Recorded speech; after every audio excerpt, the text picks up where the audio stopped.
আমার এক চাচা ছিল, সে তারে খালি করে নিয়ে করছে 4-5 দিন ধরে বলে এমন করতে আছে, ও বলে না।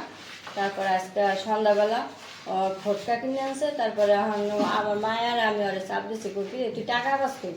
এরপরে যে টাকা কত চাপ দিছে, পরে বলে যে আমার অমুক অমুক টাকা দিয়ে এরপরে কি করে। কেডা আপনার চাচা শ্বশুরের নাম কি ওনার? লালসা। ঘরে যে কাপে আছে মানুষদের কথা কি কম ভাইয়া। টাকা দিয়েছে কেডা? হ্যাঁ, ওরে 10 টাকা দিচ্ছে, ওই আবার এদিকে ফুচকা কিনছে, খেলনা। হে মানে কেডা? এই লোক কোন দাড়িপাল্লা দাড়িপাল্লা করে, হ্যাঁ মানে জামাতের লোক। হ্যাঁ, আচ্ছা, সেই লোকের নাম কি? লালসা। লালুসা কি করছে বলেন তো? ওই যে আমার নাতি আছে, রাস্তা দিয়ে যাওয়া আছে, তার একটা তার কাছে হানে কোনো টাইনিয়া পুলিশে মুখ চপ্পা ধরছে।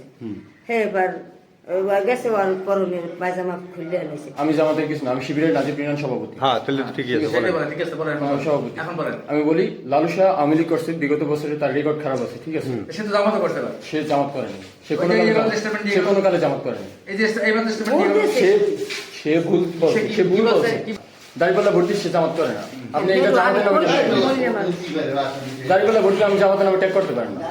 ইন্টারনাল ব্যাপার তো তার আমাদের কাছে মনে হয়েছে তাকে একটু পটুয়াখালী মেডিকেল কলেজে পাঠানো উচিত বাকি ইনভেস্টিগেশন করার জন্য, তো আমরা ওখানে তাকে রেফার করেছি।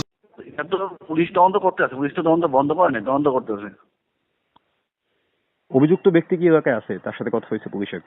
অভিযুক্ত ব্যক্তিতে পাইতেছি না, আমরা ভালো তো আছে।